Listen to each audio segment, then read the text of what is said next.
सात संगत जी बड़े प्यार और सत्कार से कहना जी धन निरंकार जी। सात संगत जी पवित्र संपूर्ण हरदेव वाणी के अमोलक शब्द हैं। बाबा जी ने बड़े ही सुंदर भाव से सात संगत जी कहते हैं कि रोग हमका मिट जाता है गुरु को वैद्य बनाने से। ध्यान दीजिएगा सात संगत जी, बड़ा ही सुंदर शब्द है। कहते हैं रोग हमका मिट जाता है गुरु को वैद्य बनाने से, मन होगा हर देव निरोगी नाम की औषधि पाने से। जब सात्संग जब नाम की औषधि पा लेते हैं तो यह मन निरोग हो जाता है सात्संग जी। यह मन सात्संग जी शांत हो जाता है, सुकून से भर जाता है। इस मन में खुशियों की बहार आ जाती है सात्संग जी। क्योंकि सात्संग जी वो रोग जो था अहम का, वो रोग जो था सात्संग जी मैपन का, वो तो खत्म हो गया। जब सच्चे सदगुरु के श्री चरणों में हम खुद को समर्पित किए तो सारे वो जो सात्संग जी बेचैनी थी वो सब कुछ खत्म हो गया, वो सब कुछ खत्म हो गया और मन सात्संग जी निरोगी हो गया। सात्संग जी आओ हम समझने की कोशिश करें कि यह अहंकार कितना घाटा दे जाता है सात्संग जी, यह मैपन कितना घाटा दे जाता है सात्संग जी। क्योंकि यह मैपन अच्छों को ले डूबा है सात्संग जी। सात्संग जी हम सभी जानते हैं रावण बहुत शक्तिशाली थे, इतना शक्तिशाली कि वो सात्संग जी चाहते तो कुछ से कुछ कर सकते थे।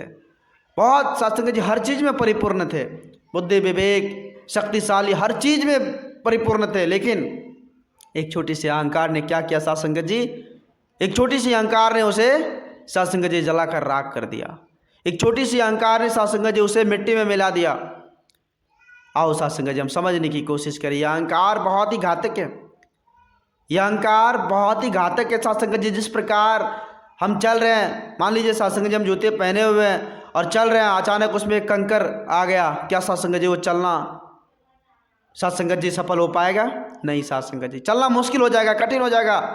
एक छोटी सी कंकर इतनी सी चुभन दे सकती है, तो वो सात्संग जी एक अहंकार सोच सकते हैं कितनी बड़ी चुभन देती होगी सात्संग जी। इसलिए हमें अहंकार को निकाल देनी है, उस अहंकार को मिटा देनी है सात्संग जी। जब अहंकार को मिटा देंगे तो दर्द से राहत मिलेगी, वो अहम का रोग मिट जाएगा। फिर सात्संग जी हृदय कली के समान खिल जाएगी, इस हृदय में प्रेम एकत्व मिलवर्तन की ज्योत जग जाएगी सात्संग जी। फिर सात्संग जी समदृष्टि का भाव, एकत्व मिलवर्तन का भाव सामने आ जाएगा और फिर क्या होगा, चारों तरफ प्यार ही प्यार मिलेगा सात्संग जी, चारों तरफ इज्जत सम्मान ही मिलेगी। सात्संग जी कहते भी हैं कि अगर आप प्यार चाहते हैं तो प्यार करना होगा, अगर इज्जत चाहते हैं तो इज्जत करना होगा। तो फिर सात्संग जी वो इज्जत कहाँ से? जब मैपन रहेगा तो इज्जत नहीं, जब मैपन रहेगा तो सात्संग जी वो खुशी नहीं, जब मैपन रहेगा तो सात्संग जी वो सम्मान नहीं। इसलिए वो मैपन को ख़त्म करनी है, वो अहंगपन को ख़त्म करनी। और वो ख़त्म कैसे होगा? जब सात्संग जी हम नाम की औषधि पाएंगे। ये नाम की औषधि क्या होती है सात्संग जी, इस पर विचार कीजिए। ये नाम की औषधि सात्संग जी जो कभी, इसको एक ऐसा धन कह ले जो कभी ख़त्म ही होने वाला नहीं है। ये ऐसी पूंजी है सात्संग जी जो सदा काम देने वाली है। ये ऐसी सात्संग जी संपत्ति है जो सात्संग जी लोक और परलोक में भी सात्संग जी हमें काम देगी। ऐसी धन आज सात्संग जी हम सबों को समय के रहबर सदगुरु माता जी के असीम कृपा से प्राप्त हो रहा है। इनाम की औषधि आज सात्संग जी हमें प्राप्त करने का सुलभ मौका है। सात्संग जी आओ हम समर्पित हो जाए, इस नाम धन को प्राप्त कर लें। जिस नाम धन को, जिस राम रतन धन को प्राप्त करने के लिए मीरा बाई सात्संग जी वो भी गुरु के श्री चरणों में झुककर इस नाम धन को प्राप्त की थी। फिर जाकर उन्होंने कहा था, पायो जी मैंने राम रतन धन पायो।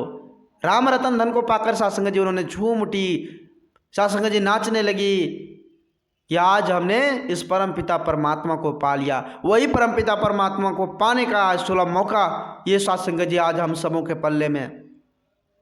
आज समय के रहबर सदगुरु माता जी चारों तरफ ब्रह्म ज्ञान की ज्योत जगाकर हम इंसानों को चेतन कर, हम इंसानों को जगाकर इस पार ब्रह्म परमेश्वर से सात्संग जी हमारा नाता जोड़ रहा है। हम जाग जाए, क्योंकि ये जागने की बाड़ी है। कहते हैं ना, उठ जाग मुसाफिर भोर भयो, अब रैन कहाँ जो सोबत है, अब ये रात नहीं है जो हम सो रहे, ये जागने की बाड़ी है। इस भौतिकवादी संसार इस रंग बिरंगे संसार से बाहर आने की बारी है साध संगत जी। ये मोह माया अहंकार ये जो लोभ है, इनसे बाहर निकलने की बारी है। अगर ये समय फिर छूट गया तो फिर बाद में पछताने के अलावा हमारे पास कुछ भी नहीं होगा साध संगत जी। आज ये उत्तम विद्या प्राप्त करने का साध संगत जी सुलभ समय, ये उत्तम विद्या लेने का सुलभ समय है। ये ब्रह्म ज्ञान की दात को पाने का सुलभ समय है साध संगत जी। ये समय बार बार नहीं आएगा।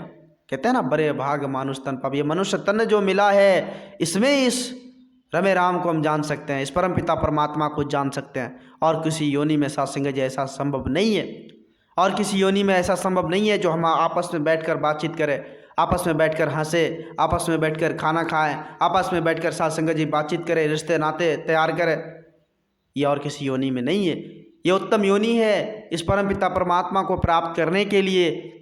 ये समझ, ये बुद्धि विवेक परमात्मा ने हम सबों को बख्शी है, ताकि हम हरि को भज ले, इस हरि को जान ले। लेकिन अफसोस की बात है साध संगत जी, आज हम हरि को भजने के जगह कोई और दूसरा काम कर रहे हैं। कहते हैं ना, आए थे हरि भजन को, उठन लगे कपास।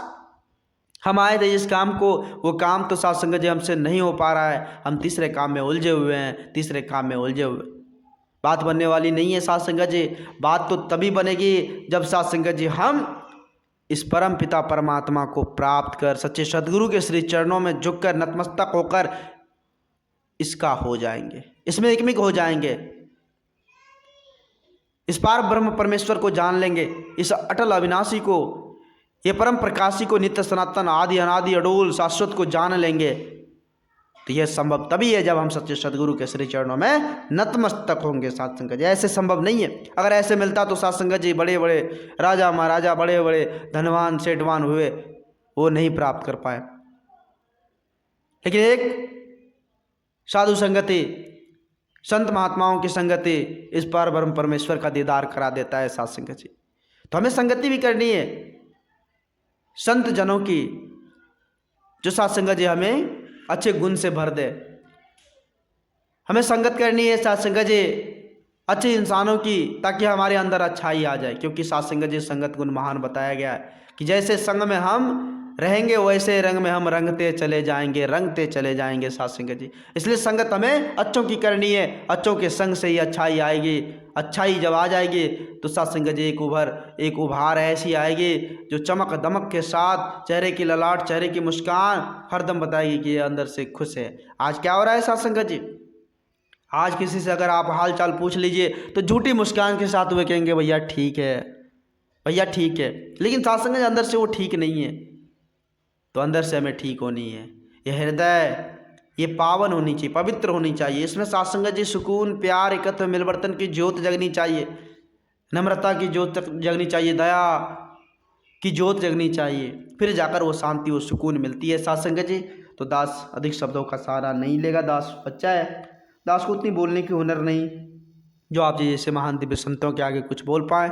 दास को माफ़ करते हो, अपने श्री चरणों से जुड़े रखना। प्यार से कहना जी, धन्य निरंकार जी।